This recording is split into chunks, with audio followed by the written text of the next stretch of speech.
Okay, so I've had a number of these encounters. I'll just tell you about a couple. Um, One of them was there's a friend, a colleague I'm friends with on Facebook that I don't see much in person. I actually don't know her that well, but I noticed on her wall one day there was a friend of hers that said he was the greatest professor in the world, or something to that effect. So I commented on there that I really needed to know the greatest professor in the world. So we became Facebook friends, and actually, we've had a back and forth going on for 4 or 5 years now, and I know this friend of a friend better than the original colleague that I met him through. And I'm in Kansas and he's in California, so I think that's pretty cool. Okay, and then another one that was really interesting was I was taking a graduate class, and it was a research class, and we were told to create a bibliography of the literature review that we were doing and post it on our blog. So uh, we did that, and we wrote a little synopsis of each piece and how it related into what we were doing. And then one of the authors, uh, Joshua Meyerowitz, um,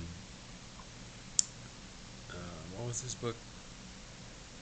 Yeah, I'm under pressure now. I can't think of his. Oh, No Sense of Place was the book that he wrote back in the 80s, and it was before the internet, but he was already talking about how electronic media affects us, and how we can interact with one another and really have no sense of place. And it was really interesting that because I put that on my website, the author shows up and leaves me a comment and more information and links to other resources of other things that he'd written. And I thought that was really cool. And so now I encourage all of my students to put their bibliography online and see if that'll happen again. And as a matter of fact, it did. Uh, sort of. One of my students, after watching a video in a design class, it was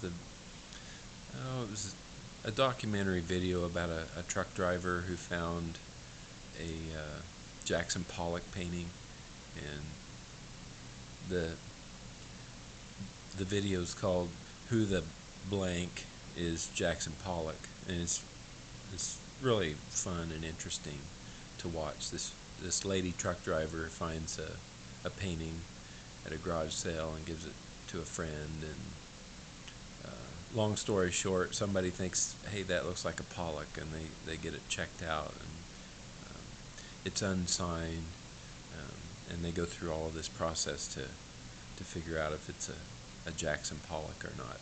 But anyway, my student did the same thing. He wrote up a summary of the movie on his website, and then the star of the documentary, the actual lady truck driver, Terry Horton, commented on his write-up and corrected him on a few things. I mean, she was encouraging and said he did nice work, but here's a thing or two that you said that was you read too much into this, or it wasn't correct, or something like that. But I thought that was really interesting. So those are my things that I can share with you about those little interactions that happen just because we're living life on the web.